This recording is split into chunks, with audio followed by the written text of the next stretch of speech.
18th of August 2015. On this day, in the Syrian desert city of Palmyra, archaeologist Khaled Al-Asaad was executed by fighters from the Islamic State group after refusing to reveal the location of hidden antiques. He was 83 years old. For more than 4 decades, he had worked to protect the ancient ruins of Palmyra, a UNESCO World Heritage Site that had stood for nearly 2,000 years. But the story is not only about one day. It is also about what happened to the city and the people who tried to protect it. Salim worked at the Palmyra Museum before the war, where he came to know archaeologist Khaled Al-Asaad. I met Mr. Khaled several times in Palmyra. Everyone knows Khaled Al-Asaad. He had spent his entire life studying and protecting the ruins. Even he spoke about the history of Palmyra. You could see how deeply he cared and truly loved the city. Before the war, Palmyra was one of the most important archaeological sites in the Middle East. Its temples, columns, and artifacts reflected centuries of history, connecting different civilizations across the region. For those who lived and worked there, that history was part of everyday life. The ruins were always there, almost like silent witnesses to history. There was a feeling that you were standing inside the history itself.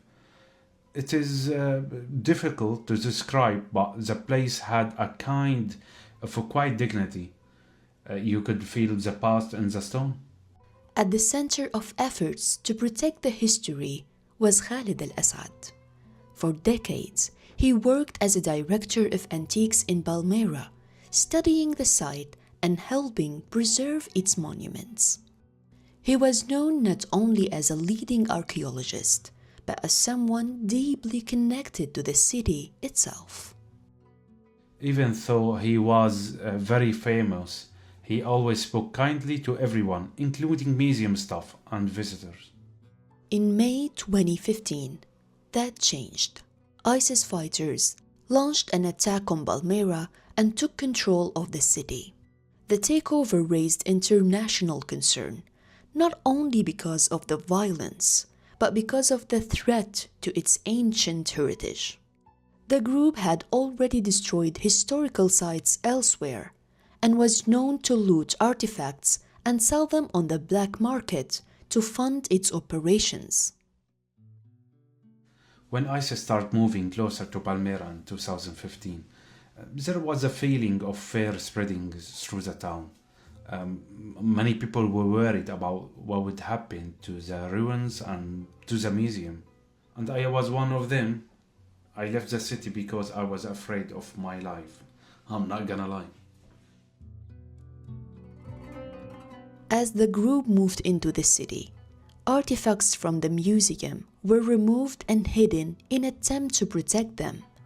But the larger structures, the temples and columns, could not be moved.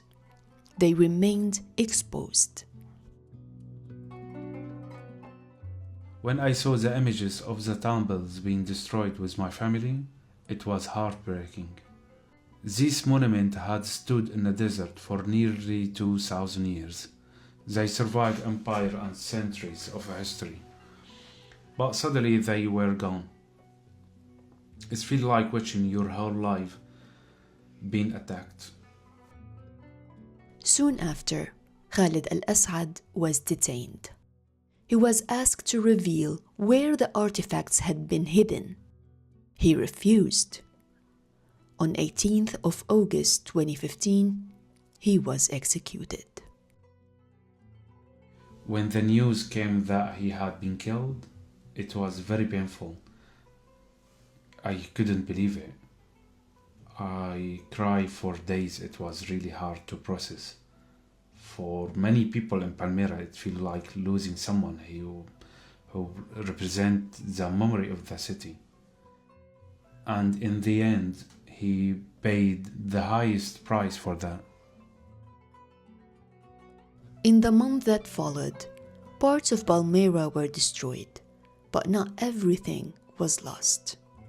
Some artifacts survived, protected before the city fell.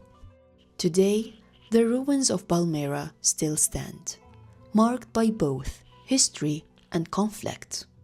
And the story of Khaled Al-Asaad, the man who refused to betray the past he spent his life protecting, continues to be remembered.